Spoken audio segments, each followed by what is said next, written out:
Good day, and thank you for standing by. Welcome to the Upbound Group second quarter earnings conference call. At this time, all participants are in a listen-only mode. After the speaker's presentation, there will be a question-and-answer session. To ask a question during the session, you will need to press star 11 on your telephone, and you will then hear an automated message advising your hand is raised. To withdraw your question, please press star 11 again. Please be advised that today's conference is being recorded. I would now like to hand the conference over to your first speaker today.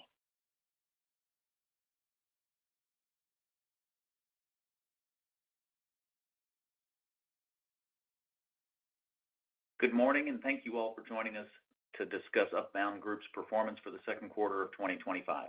We issued our earnings release this morning before the market opened, and the release and all related materials, including a link to the live webcast, are available on our website at investor.upbound.com. On the call today, we have Fahmi Karam, our CEO. As a reminder, some of the statements provided on this call are forward-looking and are subject to factors that could cause actual results to differ materially and adversely from our expectations. These factors are described in our earnings release as well as in the company's SEC filings. Upbound Group undertakes no obligation to publicly update or revise any forward-looking statements except as required by law. This call will also include references to non-GAAP financial measures. Please refer to today's earnings release, which can be found on our website, for a description of the non-GAAP financial measures and the reconciliations to the most comparable GAAP financial measures. Finally, Upbound Group is not responsible for and does not edit or guarantee the accuracy of our earnings teleconference transcripts provided by third parties. Please refer to our website for the only authorized webcasts. With that, I'll turn the call over to Fahmi. Thank you, Jeff, and good morning, everyone. Before we review the results of another strong quarter, I'd like to lead off by emphasizing our excitement as we continue to implement our growth strategies and the digital transformation of our company, which will fulfill our mission to elevate financial opportunity for all. As we always have, we will relentlessly work each day to turn our mission into a reality. By capitalizing on our unique strengths, including our differentiated insights into a large and growing consumer segment, our industry-leading capabilities, and our team of dedicated, passionate coworkers across the enterprise. We're focused on helping financially underserved consumers with the financial solutions they rely on, building off our lease-to-own foundation while adding new products and services like earned wage access and credit building that strengthen our relationship with our customers and enhance the value we deliver to them. Let's move to slide 4 and talk about how those goals translate to our business. Today, we serve our customers by leveraging a platform that generated approximately $4.5 billion in revenue and roughly $500 million in adjusted EBITDA over the last 12 months. Upbound's size and scale provide a stable base for growth and a durable competitive position supported by a vast number of consumer data points that we accumulate each day when serving our millions of customers. That's the common thread that connects each of our segments, and we're leveraging that data to deepen our understanding of our customers' needs and guide the evolution of our business. As we capture, catalog, and unify the data across the organization, we will draw out new insights that inform our strategy, shape our product roadmap, sharpen our marketing efforts, refine our underwriting decisioning, and ultimately best position the business for sustained growth and success across economic cycles. With that background, let's move to the key highlights from the second quarter of 2025, as well as a discussion of the progress we've made on our priorities for the year. Then I will share a more detailed review of our financial results and our outlook. Slide 5 shows some of the key drivers of our performance in Q2, which I'm pleased to report led to another strong quarter for the company. These results demonstrated our discipline in protecting our balance sheet with prudent risk management decisions while growing our digital assets at industry-leading levels and expanding margins. Acima's strong run of GMV performance continued this quarter with GMV up 16% year over year, representing its 7th consecutive quarter of GMV growth. Its convenient and flexible platform continues to outperform with both of its main stakeholders. Merchants know Acima as a trusted partner whose API-first integration, real-time underwriting, and embedded sales enablement lift conversion rates. Consumers appreciate Acima's easy process and strong customer service, which is why our rate of returning customer transactions continues to rise, as they leverage the Acima marketplace for their future shopping needs. Compared to the second quarter of 2024, applications were up nearly 20%, and the approval rate was down more than 300 basis points. The growth in GMV and applications was distributed across Acima's broad set of retailer relationships and product categories. The top 10 merchants represented about 31% of total GMV, consistent with the prior quarter. Segment revenue grew 12% and adjusted EBITDA grew 15%, in part due to operational leverage as we continue to scale the business. Acima's lease charge-off rate improved 30 basis points from the year-ago quarter, which also contributed to the 40 basis point lift in EBITDA margin. Moving to our new, fast-growing segment, Brigit.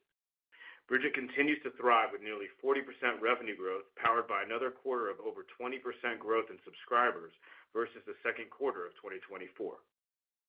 The net advance loss rate of 2.6% came in relatively flat sequentially from 2.5% from the first full quarter and 20 basis points higher from a year-ago period. Brigit's second quarter customer acquisition costs were in line with expectations as the team tested marketing investments across new channels with new messaging. Brigit's adjusted EBITDA margin was nearly 28%, above our expectations due to the timing of marketing spend and other cost efficiencies in the quarter. Our customer acquisition efforts will significantly expand across the balance of the year as we look to further increase subscribers heading into the holiday season. As we make our planned investments in our marketing and customer acquisition efforts in the second half, we expect EBITDA margins will decrease to the low teens range. Overall, we are extremely pleased with Brigit's performance from a top-line growth perspective, as well as its ability to generate meaningful EBITDA margins and free cash flow. Integration is on track, with cross-selling efforts improving and gaining traction every day, while we begin integration plans on data sharing and utilizing cash flow underwriting in our lease-to-own segments. At Rent-A-Center, same-store sales declined by 4% in the quarter, consistent with our expectations, as a result of tactical decisions we made in the fourth quarter that we discussed on our last call. The intentional adjustments to our product lineup, combined with the impact of our underwriting tightening efforts, limited top-line growth in the second quarter. Rent-A-Center's lease charge-off rate of 4.7% was 10 basis points higher sequentially, partly as a result of the denominator effect from lower quarterly revenues. These impacts collectively produced a 1.7 percentage point decline in adjusted EBITDA margin compared to last year. One of the operational metrics we do monitor is the number of deliveries, which ultimately underpins the overall lease portfolio value. I'm pleased to share that our delivery trends have stabilized across the quarter compared to the prior year, providing a level of foundation that we will build upon moving into the second half of the year. As we roll out new initiatives to spur customer engagement at Rent-A-Center with a focus on our digital and online capabilities, we will continue to prudently manage our risk profile to deliver responsible and sustainable results. Even with the operational and underwriting changes, the Rent-A-Center segment remains a cash generator, funding our reinvestment in our businesses and deleveraging. With year-to-date free cash flow conversion up year-over-year compared to the first half of 2024, and in line with last year on a dollar basis due to improved account and expense management. Let's move to slide 6 and recap our consolidated financial results in Q2. Second quarter revenue of $1.16 billion was a 7.5% increase from the year-ago period, mainly driven by strength at Acima plus the addition of Brigit. Upbound delivered $133 million of adjusted EBITDA, which was a lift of 7% against Q2 2024, an adjusted EBITDA margin of 11.5%, which was roughly flat to the prior year quarter, but up 80 basis points sequentially. Non-GAAP diluted EPS was $1.12, which is 7.7% higher than a year-ago quarter. Our non-GAAP EPS included a 2.5-cent benefit related to stock-based comp and the associated tax impact tied to our recent CEO transition and certain open executive roles that we are actively working to fill in the near term, which will normalize stock-based compensation in future periods. The second quarter results exceeded the midpoint or high end across every guided metric. Upbound also recorded a net usage of free cash flow of $10 million in the second quarter as we continue to support the growth initiatives at Acima and Brigit. Year-to-date free cash flow is $117 million, representing an improvement of more than 3 times the prior year. In terms of lease charge-offs, our disciplined underwriting has enabled the company to serve additional customers profitably while achieving lease charge-offs within our target range. On a consolidated basis, Upbound grew year-over-year second quarter revenue, adjusted EBITDA, and non-GAAP diluted EPS by at least 7% each, while delivering a lease charge-off rate that appropriately balances our risk and return objectives. Our growth businesses in Acima and Brigit continue to outperform our expectations. Acima is growing mid-teens and expanding margins. Brigit is growing its top line nearly 40% this quarter, while introducing new products to our customers and testing new marketing channels.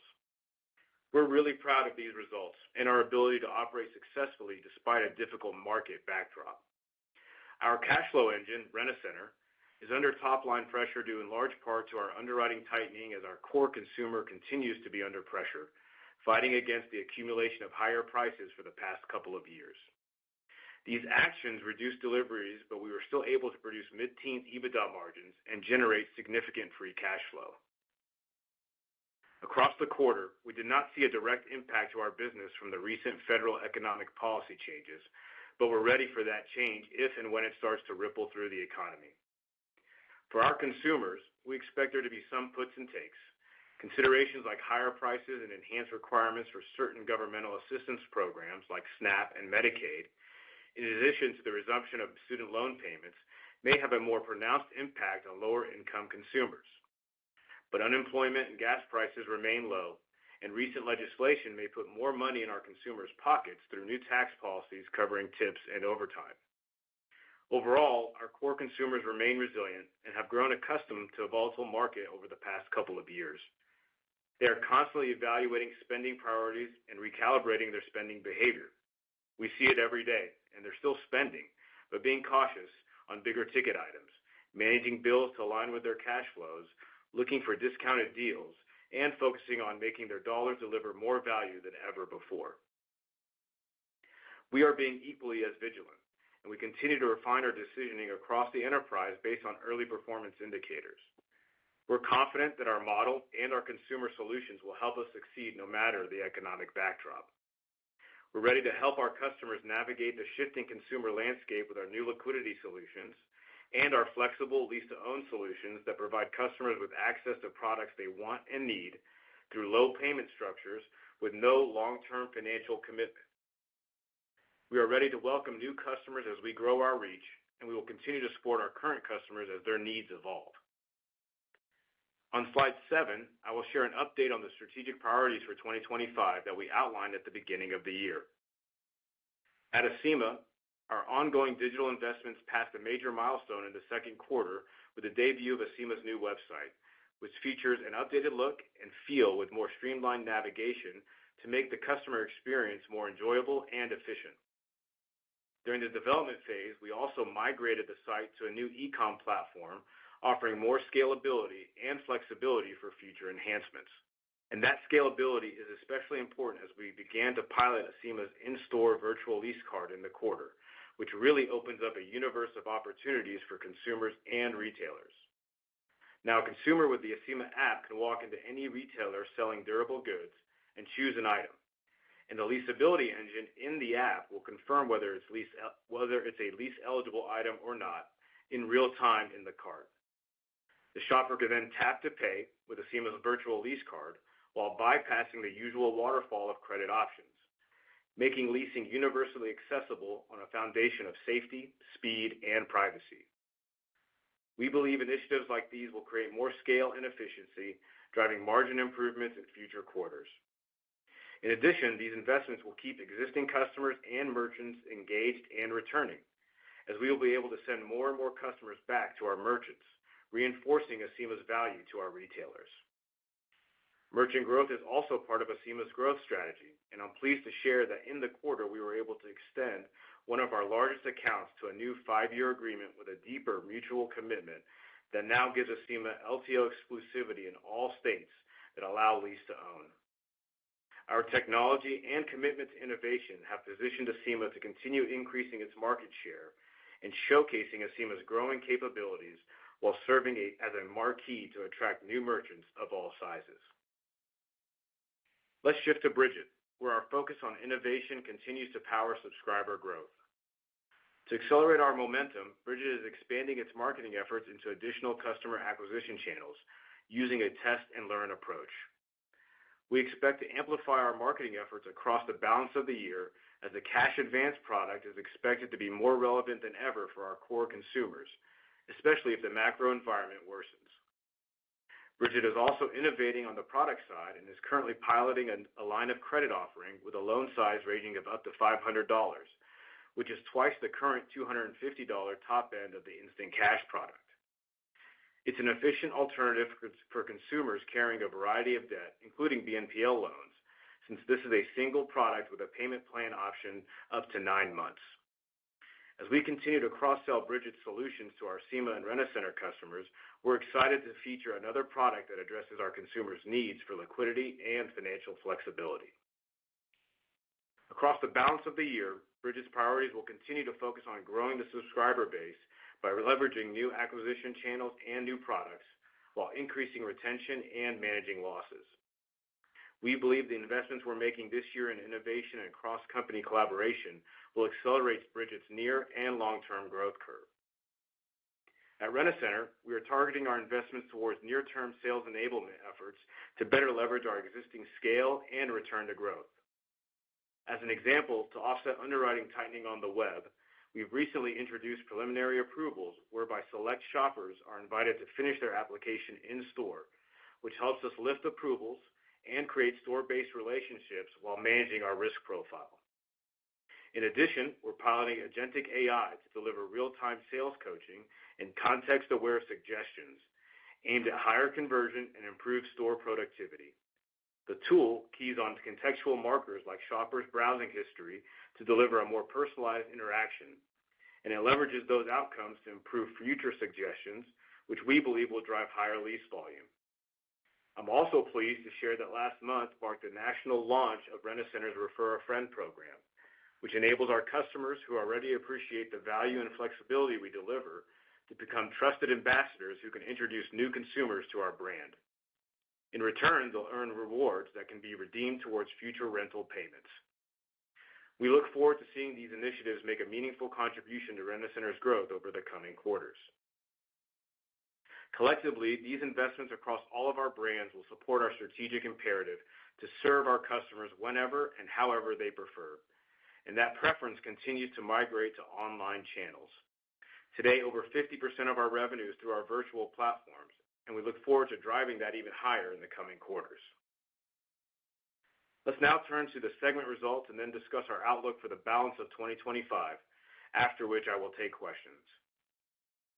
Acima delivered 16% year-over-year GMV growth in the second quarter, another strong result since last year's second quarter GMV grew at 21%. Together, that's 37% GMV growth on a stacked 2-year basis. This quarter's GMV balance equaled Acima's stimulus-fueled high watermark in Q2 of 2021, but this result wasn't driven by an unprecedented macro backdrop. It was powered by Acima's methodical and multi-year effort to enroll new merchants while boosting productivity at existing retailers. Those efforts paid off with a record number of lease applications, which was nearly 20% higher than the year-ago period. And as more consumers discover Acima's convenience, service, and flexibility, we're seeing more returning customers visit Acima's marketplace, where they can start their shopping journey with a diverse lineup of leading national retailers. The Q2 GMV from Acima's marketplace was up over 130% year-over-year. It was up more than 30% sequentially. Additionally, Acima's mix of returning customers increased from a year ago and now exceeds 40% of GMV. As we continue to grow our customer base, Acima remains well-diversified from a merchant standpoint, with just over 31% of the GMV this quarter coming from the top 10 retailers. Our largest product category, furniture, represented less than 40% of GMV in the second quarter, slightly less than last year. As that category continues to remain under pressure, the Acima team has done an amazing job diversifying our GMV into higher growth segments like wheel and tire, jewelry, and direct-to-consumer. When the cycle turns and demand for furniture, including mattresses, normalizes, Acima will be well positioned to continue its trend of double-digit GMV growth. Acima revenues grew 12% year over year, which was the sixth consecutive quarter of double-digit growth, and adjusted EBITDA was up 15% from a year ago. Adjusted EBITDA margins were up 40 basis points from Q2 of 2024, driven by two primary factors. First is that Acima's sustained GMV growth is leveraging the platform's economies of scale to realize margin enhancement. That's supported by a 100 basis point improvement in the OpEx efficiency ratio in the segment. Second is Acima's lease charge-off rate of 9.3%, a 30 basis point improvement year over year, as the growth in applications has enabled Acima to drive GMV while maintaining a disciplined underwriting posture. Let's move to slide 9 and recap Brigit's performance in the second quarter. The Brigit team finished with more than 1.3 million paid subscribers at quarter end, which was a 24% increase from a year ago period and a 7.3% increase sequentially. ARPU, or average revenue per user, was $13.45 on a monthly basis, a 12.5% increase from the second quarter of 2024 and a 4% lift sequentially. ARPU expansion reflects deeper marketplace engagement, expedited transfer revenue, and a mix shift to the premium subscription tier. Brigit originated over $350 million in advances this quarter, up 21% year over year, and a record high in both number of advances and total dollars advanced. This performance underscores the strong product-to-market fit we have achieved and emphasizes the relevance of Brigit's offering for today's financially constrained consumers. For the second quarter, Brigit's cash advance loss rate was 2.6%, defined as cash advance losses divided by total originations in the period. In terms of financial metrics, Brigit recorded $52 million of revenue and $14 million of adjusted EBITDA for the second quarter, with the top-line results representing an increase of nearly 40% against Brigit's performance from the corresponding period a year ago. Subscriptions made up 70% of the second quarter revenue, with EBITDA, transfer fees, and marketplace income representing the balance. Adjusted EBITDA margin of 28% was driven by the timing of marketing investments originally planned for Q2 that will now be deployed in the second half of the year. As I mentioned earlier, we are pleased with Brigit's performance. On a standalone basis, it's our fastest growing and highest margin business, with future cross-selling opportunities that will supercharge growth in the future. Let's move to the Rent-A-Center results starting on slide 10. As a reminder, last quarter we combined the Rent-A-Center and franchising segments into a single reporting unit. In the second quarter, the Rent-A-Center segment recorded $467 million of revenue, down 7.1% from the year-ago quarter, in part due to the sale and consolidation of 110 stores in 2024. This outcome was consistent with the mid-single-digit step back we highlighted on our last call. Same-store sales were down 4% year over year, reflecting fewer deliveries in the second quarter relative to the prior year period. This resulted in part from our decision in late 2024 to tighten underwriting and exit certain merchandise categories, coupled with softer demand year over year for furniture, which is Rent-A-Center's largest category. Collectively, furniture and appliances represented approximately 67% of the mix, which is consistent with a year ago and sequential periods. Rent-A-Center's adjusted EBITDA was $68 million, down 17% from the second quarter of 2024, due primarily to less rental income off a smaller lease portfolio value. Rent-A-Center is a business where scale matters, and we're focused on turning around the trends in the lease portfolio value while maintaining our disciplined approach to risk management. As I mentioned earlier, I am pleased that Rent-A-Center deliveries, which are an early indicator of future lease portfolio value, have stabilized over the past couple months. As we work to better balance the portfolio size, the loss rate for the second quarter finished at 4.7%, which was up 50 basis points from the year-ago period and 10 basis points sequentially. Rent-A-Center's adjusted EBITDA margin was 14.6%, which was down 10 basis points sequentially and 1.7 percentage points from the year-ago period. As we manage through a difficult operating environment, we believe our investments in our digital capabilities will drive portfolio growth in a responsible way, and will help drive sustainable margin improvements over the near and medium term. Let's cover our liquidity and capital allocation policies on slide 11. We finished the second quarter with $276 million in liquidity between cash on hand and our revolver availability. Our net leverage ratio was approximately 3 times on June 30th, generally consistent with the end of the first quarter. Our business has generated approximately $117 million of free cash flow year to date, up substantially from $34 million in the prior year. That cash flow supports our capital allocation priorities, which remain unchanged from our guidance across prior quarters. First, we will continue investing across our business by elevating our current capabilities and developing new digital-first products to better serve our customers and merchants while advancing our competitive position. We're also focused on strengthening our balance sheet with an ongoing focus on deleveraging as we continue to work towards our target leverage ratio of 2 times. Finally, although we are going to be very intentional to drive further growth in all of our brands, we also remain committed to supporting our regular dividend, which is $1.56 per share annually for a yield of about 6% at current prices. We are confident that our disciplined capital allocation strategy will fund responsible and profitable growth while we create long-term shareholder value. Let's shift to our financial outlook, beginning with an update on tariffs and consumer behavior. While the timing and levels of the potential tariffs are uncertain, we can say 2 things with confidence. One is that the Rent-A-Center business has seen no tariff-driven merchandise price increases as of today, though some suppliers have signaled that pricing actions may follow depending on the final outcome of trade policy negotiations. The other is that both of our lease-to-own businesses are poised to protect their margins using the operational levers we discussed last quarter. With modest adjustments to the weekly payment rate or the overall term of the lease, Rent-A-Center and Acima can respond to cost increases at a level that protects both our volumes and maintains consumers' low weekly payments. To date, we have not seen any change in consumer behavior that we can pinpoint as being tariff-related, but we monitor our KPIs daily so that we can respond in real time. Additionally, it is possible that macro forces could result in higher prices for a period of time. If this dynamic puts pressure on consumer liquidity, it could make the value prop of our lease-to-own offerings more relevant to more people, creating another wave of trade down. Similarly, Brigit's instant cash and financial wellness offerings may see incremental demand against that backdrop. We are prepared to welcome new customers and merchants while supporting our current relationships with our expanding lineup of financial solutions. As we consider our guidance, we are aware that the impact of near-term tariff and trade developments are difficult to predict.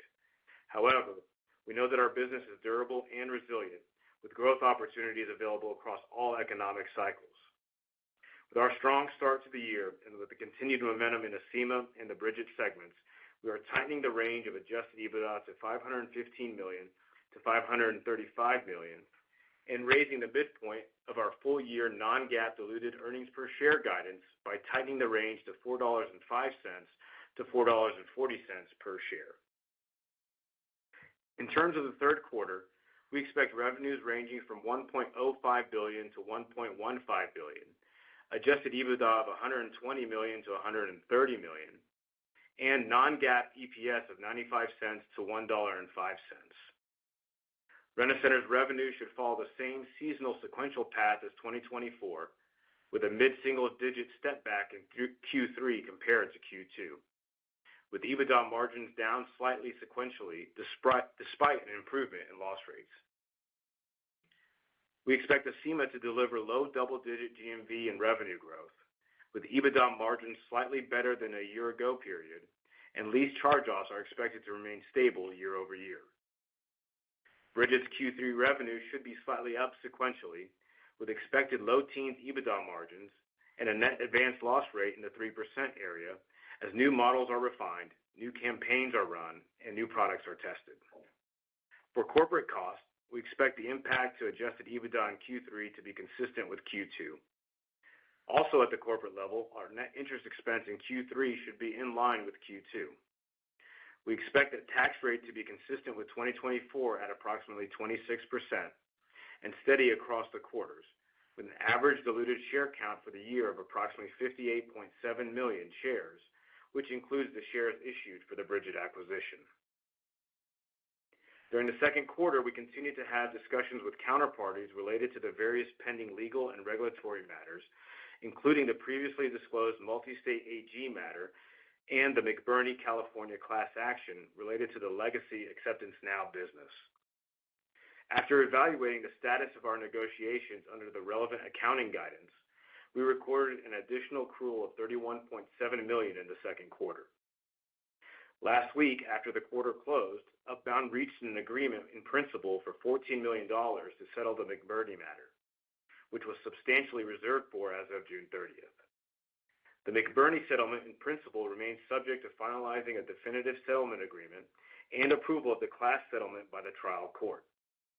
The balance of the accrual relates primarily to the multi-state AG matter, and we will continue to evaluate and update the accrual estimate each quarter based on the current status of the matter. Let's wrap up with some key takeaways. There is no shortage of data points about the economy and our consumers, but it is important to separate the headlines and general consumer sentiment from our portfolio and our core consumer.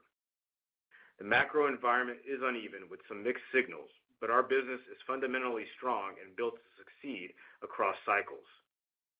Our customers are accustomed to financial pressures and are resilient and adept at seeking out solutions that reduce those pressures. That's where Upbound's products, which offer accessibility, flexibility, and convenience, can and do make such a difference. That's why Acima has logged 7 consecutive quarters of impressive GMV growth with expanding margins, and it's why we continue to invest in new technologies and capabilities to sustain that growth as conditions change. The Rent-A-Center business is working through a purposeful pullback in underwriting and product categories, but maintaining mid-teens margins and producing reliable free cash flow. The Brigit platform continues to grow, and we believe its new marketing channels and innovative new products will position it for growth in subscribers, revenue, and earnings. Overall, I'm tremendously excited about the results we've achieved, and even more so about the opportunities ahead of us as a company continues to transform and focus on digital, asset-light growth opportunities. Our business and our teams are fully aligned to our mission and strategy, which we know will help our consumers and our merchants be successful and will create sustainable value for our stakeholders. Thank you for your time this morning. Operator, you may now open the line for questions.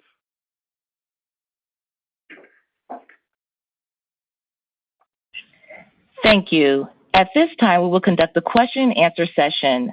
As a reminder, to ask a question, you will need to press star 11 on your telephone and wait for your name to be announced. To withdraw your question, please press star 11 again. Please stand by while we compile the Q&A roster.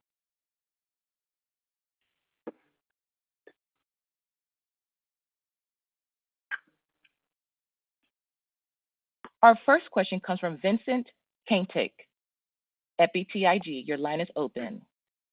Hi, good morning. Thanks for taking my questions.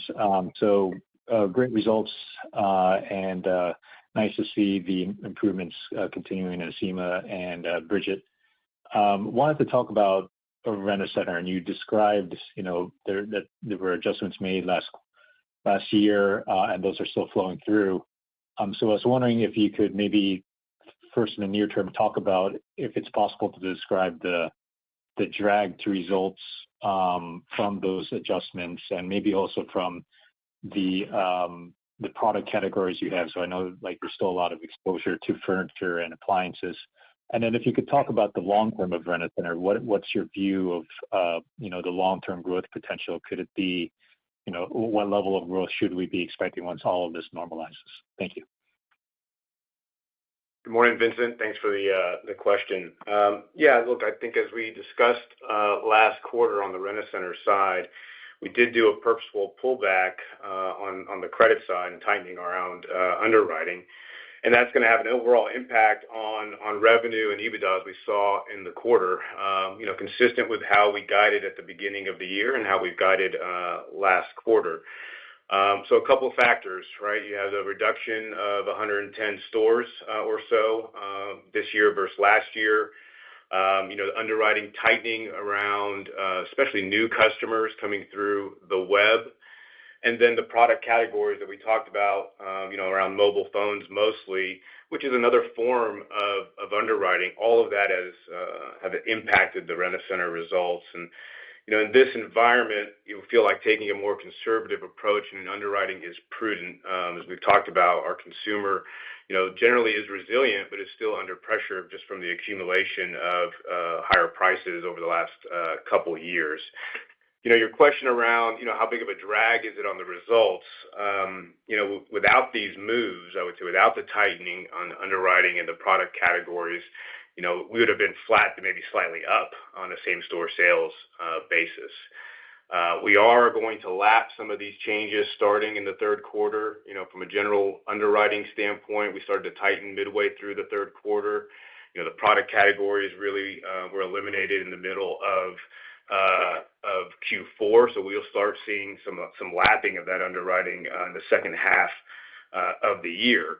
But we're not waiting for that. As I mentioned on the call, we have done some initiatives to try to help drive more deliveries without, loosening up on the underwriting. And one way we're doing that is taking folks who start on the web and who would normally be declined online and asking them to come into the store where we can have our store coworkers do more of a formal interview with the customer. Our approval rates are much higher in store, and we're seeing some traction there, especially in furniture and appliances when someone walks in to one of our stores. So, the good news is we have losses under control, up 10 basis points sequentially. Delinquencies are flat year over year and improved sequentially. So feel like we just got to find our pockets to drive deliveries, and we're doing that.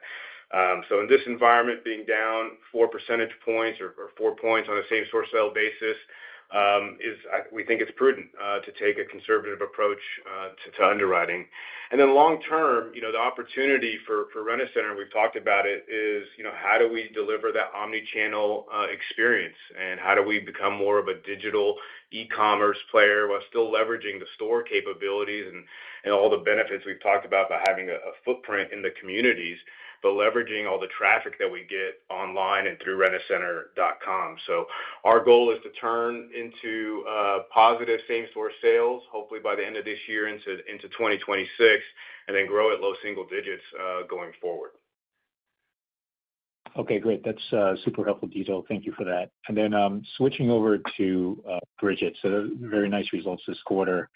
And your discussion about marketing investments and new products, in the second half of the year. If you can maybe, if you just could describe those marketing investments in more detail and how much you intend to invest. And are there other products that might be interesting here? Because, as part of the Upbound umbrella, you kind of wanting to serve the consumer more fulsomely. So you talked about the line of credit product. I was just wondering if you think long-term other products might make sense as well. Thank you. Thanks, Vincent. So very pleased with Bridget overall, very much in line to exceeding our expectations. Their performance speaks for itself. I'd say we're also very pleased with just how it fits in with the Upbound group, even from a team dynamic standpoint. And the collaboration overall has been great. It's been a really good, solid first 6 months of ownership of the business. And what the platform has demonstrated is its ability to grow subscribers and really pick where its OpEx spend is, whether it's through marketing or R&D. This quarter, the EBITDA margin almost hitting 28% was probably slightly above where we want it to be in the quarter from a marketing standpoint, because we spent a little bit more time doing R&D type work for new products. And we're really excited about that line of credit product that I mentioned, going up a little bit higher than our 250 instant cash product up to 500 and extending the term. One of the reasons we were really attracted to Bridget was their R&D capabilities and their ability to listen to the consumer and what the consumer actually wants and needs. And that line of credit product is a direct result in us listening to the consumer, and the traction that we've gotten as we've piloted that program has been really, really tremendous. So the concept, again, is a little bit higher liquidity at 500 with a little bit longer extension of credit over the 6 to 9 month period. And we'll test and learn on kind of what gets the best traction and what performs best from a loss standpoint. But we're very excited about what Bridget can bring and some of its R&D and innovation into new products going forward. As far as the marketing goes, yeah, we have been historically heavily on social media. We are trying some new channels, even across social media, like Reddit and other type platforms, to see if we can get a better lift there. We are doing things in store and on site, and then are starting to pilot even advertising at the point of sale, whether it's at Rent-A-Center stores or some of the staffed SEMA locations. We are going to start putting up some signage there, and we will test and learn and figure out what gets us the best response rate from the consumers. But overall, very excited about what Bridget's doing. Okay, great. Super helpful. Thank you.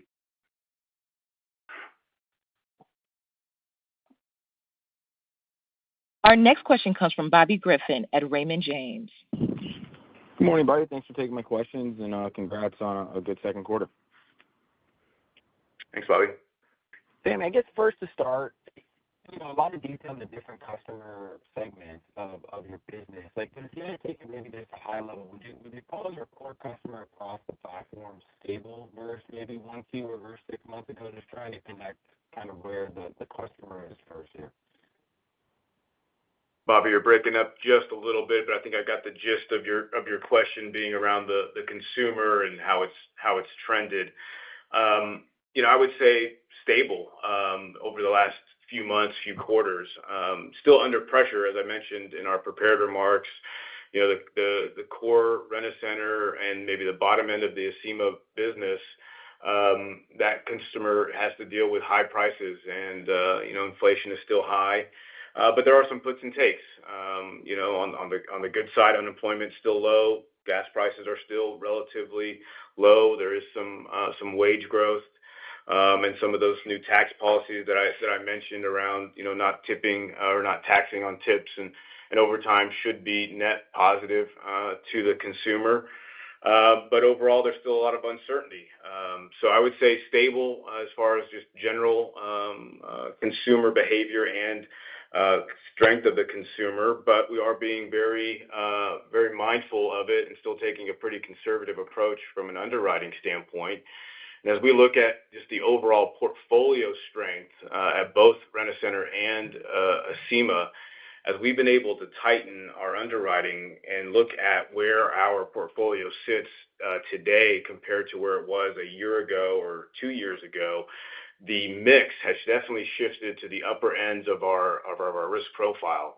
So we feel really good about where the portfolio sits, and that's just something that we manage day to day. But generally saying the consumer is pretty stable. As we've mentioned, they're pretty resilient, but still face some pressure, and there's some uncertainty in the macro environment. Thank you. Hopefully you can hear me a little better now. I actually used stable in my question, so that's perfect, Sammy. Good guess. Appreciate it. I guess secondly, for me, was just kind of on the Acima growth. Continue to see really strong app growth there at GMV. Understand you guys have been doing some more with the product offering. What are you seeing there from a trade down perspective? Is it just new door growth driving that? What's driving the kind of core merchants leveraging the platform more aggressive sales tactics? Is anything there to better understand really the strength we're seeing across the apps as well as the GMV side of things? Thanks, Bobby. Yeah, Acima, continues to really outperform, coming in again this quarter at, double-digit growth, this quarter at 16% growth, and really impressive when you think about the comp coming into the quarter last year was at 21%, so 37% on a 2-year basis is really impressive growth, especially when you consider some of our bigger categories are still under pressure, furniture and appliances. To be able to hit those growth targets is great execution by the team. And also, expanding margins, expanding the EBITDA margin this quarter by 40 basis points, last quarter by 170 basis points year over year. So being able to grow while not taking on additional losses and grow the EBITDA margin is really impressive from the Acima team. As far as the growth and where it's coming from, it is a mix, as we've said in the past, around both new merchants and productivity per merchant. If I had to bucket it this quarter, I would say the majority actually comes from new merchants we've onboarded over the last 12 months. About 80% of the growth comes from new merchants, and about 20% comes from productivity gains. And one specific that I would highlight is our direct-to-consumer channel, and we consider that new as we add more of those national retailers to our website and to the app. That direct-to-consumer channel has been our fastest growing part of Acima. It grew 130% year over year, and now is over 5% of our overall GMV. So we'll continue to invest in that. It's a returning customer channel today. We haven't opened it up to really new customers yet, but there's a lot of opportunity for us to grow that. And as we mentioned, returning customers now is representing over 40% of our GMV, and it's a lot of that is driven by our direct-to-consumer in our marketplace. So it's across the board. As we've highlighted in the past, Acima is very diversified from a merchant standpoint, very diversified from a product standpoint. So really, the growth is across the board. And as I mentioned, when furniture does come back, furniture and mattresses, the demand comes back, Acima will be very well positioned to continue the double-digit growth. Thanks, Fahmi. And I guess one last quick one, if I can. On the loss ratios in Acima, down year over year, but they did tick up sequentially, and I think you guys were looking for flat when we spoke last quarter. So just anything there, or is it just timing or anything we should think about there? Most of that, Bobby, I would say is more mix. One of our fastest growing segments outside of the direct-to-consumer has been in the jewelry category. That's been growing now a couple quarters in a row, much faster than some of our other categories, and becoming a bigger and bigger part of the overall portfolio. And that tends to have a little bit higher loss ratio, tends to have a little bit higher 90-day buyout activity, which puts pressure on our gross profit margins, but also probably ended up being 10, 20 basis points higher from a loss ratio standpoint, but still well within our range of losses. And as I mentioned, it trickled down into a positive EBITDA margin year over year. So Nothing really there, still very much under control. Thank you. Best of luck here in the back half of the year. Appreciate it. Thanks, Bobby.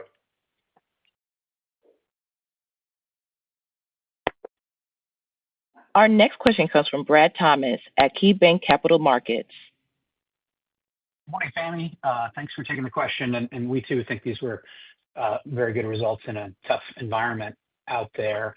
I wanted to start with a follow-up on Brigit.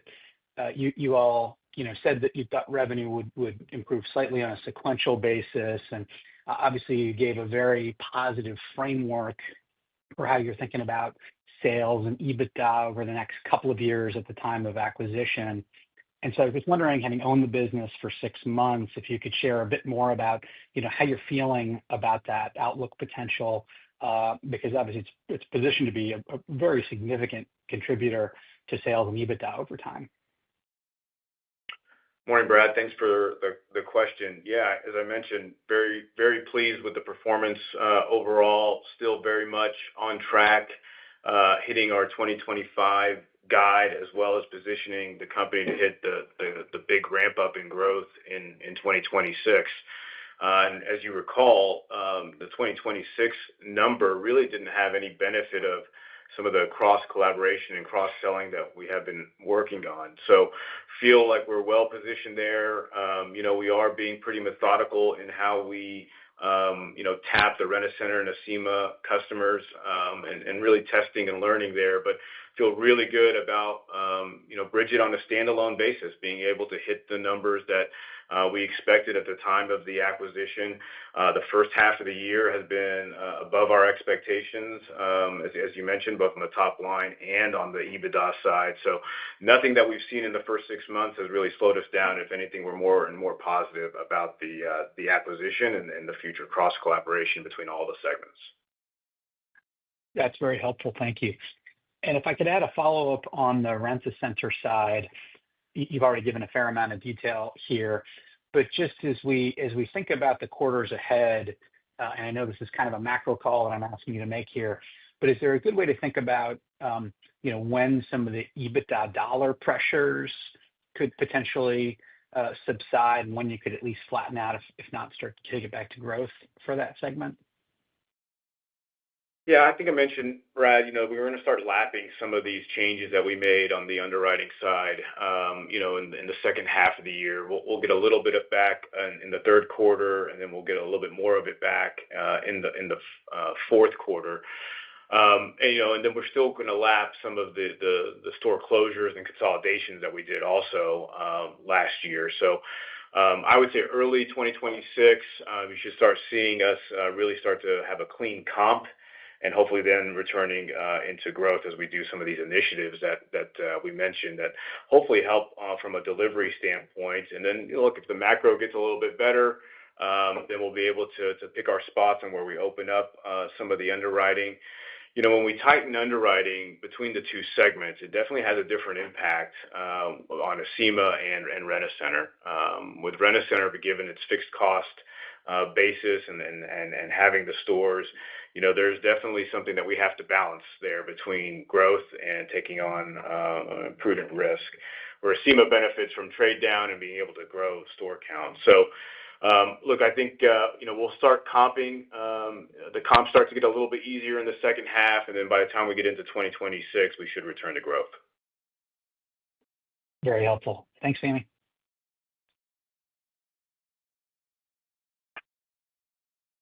Our next question comes from Hoang Nguyen at TD Cowen. Hi, team. Thanks for taking my question. I want to start with Brigit. Obviously, very strong results. I mean, if you look at the cash advance volume over the past couple of quarters, it's been decelerating. I think you mentioned that you guys are going to increase marketing in the back half of the year. So can you talk about maybe your expectations for Brigit going forward and how you are looking to reaccelerate growth? Yeah, look, Hong, thanks for the question.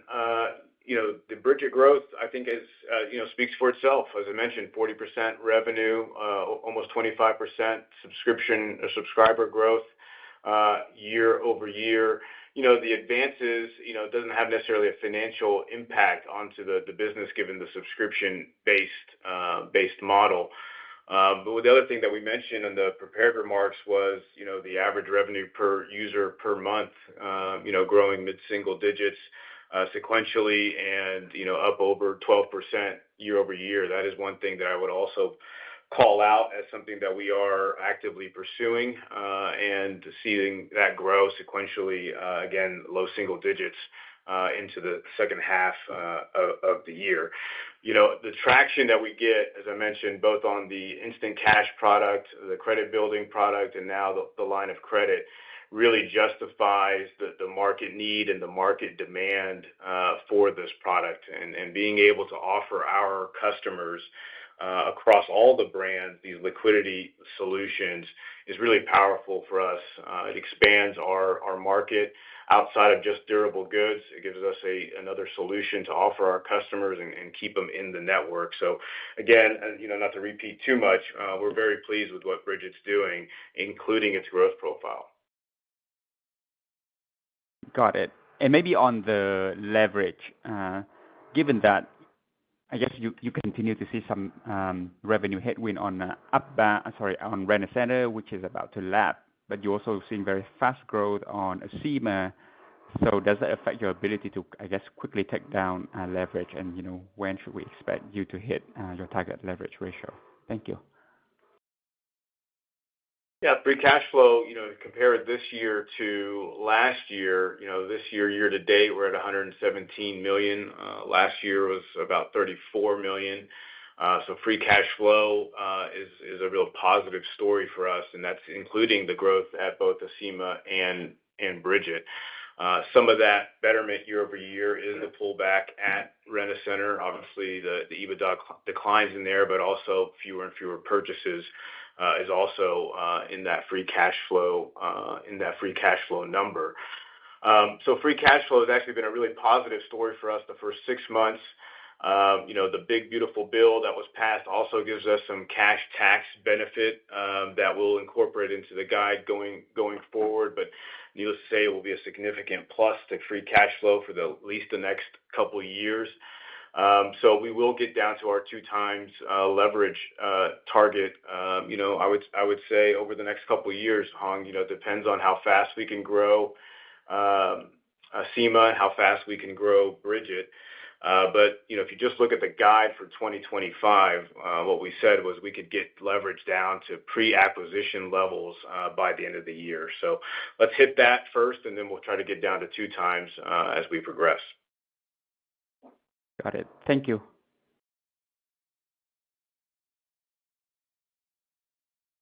Our next question comes from John Rowan at Janney Montgomery Scott. Morning, Fahmi. Morning, John. Do you know what percentage of your customers are affected by the change in tax policy on tips and overtime?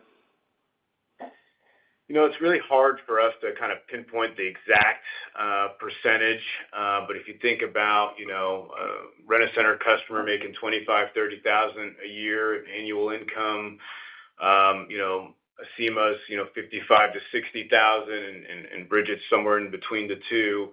It's going to be a lot of service type folks, and those folks are the ones that have a lot of tips and a lot of overtime. So we think it's going to be a net positive, but don't have an exact percentage, but it's a meaningful percentage of our consumers. Okay. Have there been any changes in the I know not for you because you run a subscription-based model in Bridget, but have there been any changes in the market since the CFPB rescinded all the guidance documents? No, obviously there's been a lot of news around that, the open banking rules. Even this week, the CFPB sounds like they may come back to the rule as the courts that hit pause on the ongoing case. So nothing to date, John, has changed officially, but it's something that we're actively monitoring through the Bridget team. But nothing to date has necessarily changed as far as the new ruling. Okay, and then lastly, I should make sure I understand. So there's a $32 million accrual for legal matters. Was that? I was just want to make sure I understand. Is that for future litigation, or is that to settle one of the matters, or is it both? Or if you could break out if it's both. Yeah, it covers a lot of the different cases that we disclose, John, and we'll have the 10-Q out this week, and we'll have more of the disclosure and detail amongst all the cases. The majority of it, as we said in the prepared remarks, does relate to the multi-state AG matter that we've been working on now for several years. I take this as good news that we're making progress. A lot of these matters have been very long-standing matters, and mostly relate to legacy practices, and including the McBurney case that we did settle post the quarter. That was something that brought up 5 years ago and relates to our legacy acceptance now business. And so being able to settle that case, it was almost fully reserved for at the end of Q2 to now be able to move on, I think is a positive. And so we'll continue to update the accrual based on ongoing progress in the negotiations, and hope to have these behind us soon. Okay. Thank you very much. Thanks, John. Our next question comes from Bill Reeder at Bank of America. Good morning. I just have two. The first is the growth of SEMA I find particularly impressive in light of general store closures across retail. I guess, is that something which is negatively impacting all the positive momentum, and are you having some of your partners that are closing their stores? Bill, thanks for the question. One of the big benefits of SEMA's platform is the diversity in, as I mentioned, diversity both in product and in merchants.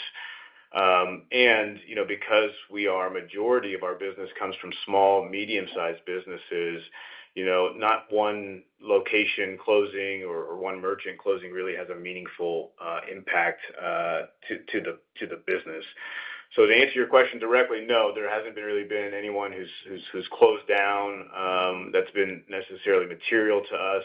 We're constantly adding hundreds of locations to the platform. So it hasn't necessarily been a headwind for us. Furniture, as we talked about, is a big category for Acima.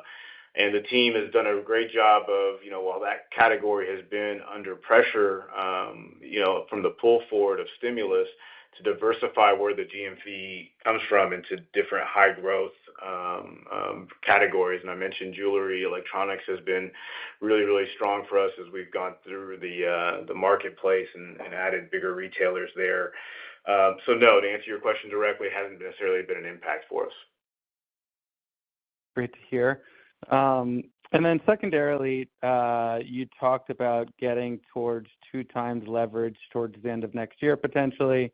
I guess I'm wondering whether, given all that's going on with the growth in Brigit and Acima, whether you would consider additional acquisitions at this point, or you have so much going on internally plus the leverage target that kind of those are going to be your focuses. I think that's fair, Bill. I think you never say never on M&A. You always keep the door open if it's something that expedites our strategic vision, adds another technology or solution for our consumers. But at the same time, as you said, and I think as we've highlighted, we have a lot of opportunity in front of us with what we have between the three major brands, Rent-A-Center, Acima, and Brigit, and we have a lot of room there to execute and hit our strategic plan with what we have in house. So the focus right now is let's get Brigit further integrated. Let's get Rent-A-Center growing again. Let Acima continue to grow double digits and find different ways to service our customers through Acima. And at the same time, pay down debt, get to our target leverage ratios, and then position the company for really supercharged growth in 26 and beyond. All good to hear. Thanks for taking the questions. Thanks, Bill. Our next question comes from Anthony Chukumba at Loop Capital Markets. Good morning. Thanks for taking my question. Just had a couple quick ones.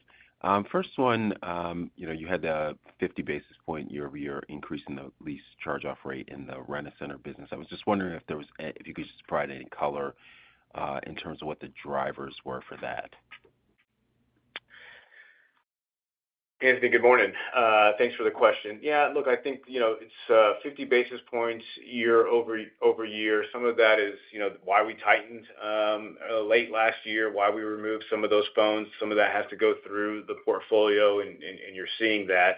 I'd characterize it as stable. It's only up 10 basis points from the first quarter.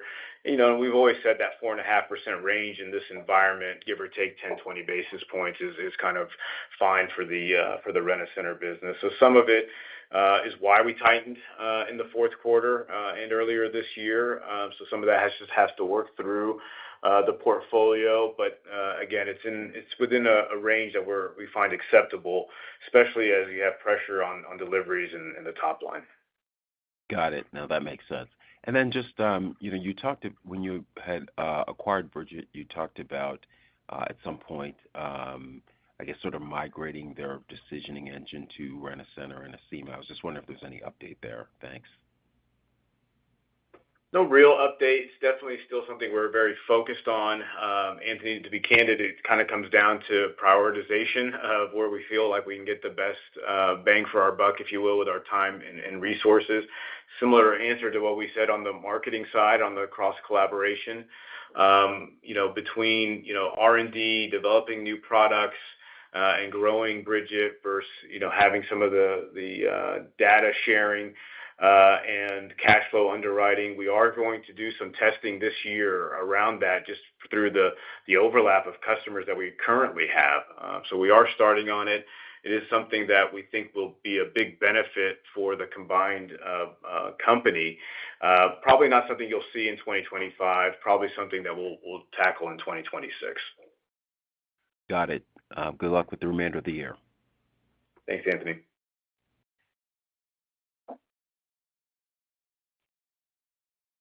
I'm showing no further questions at this time. I would now like to turn it back to Fahmi for closing remarks.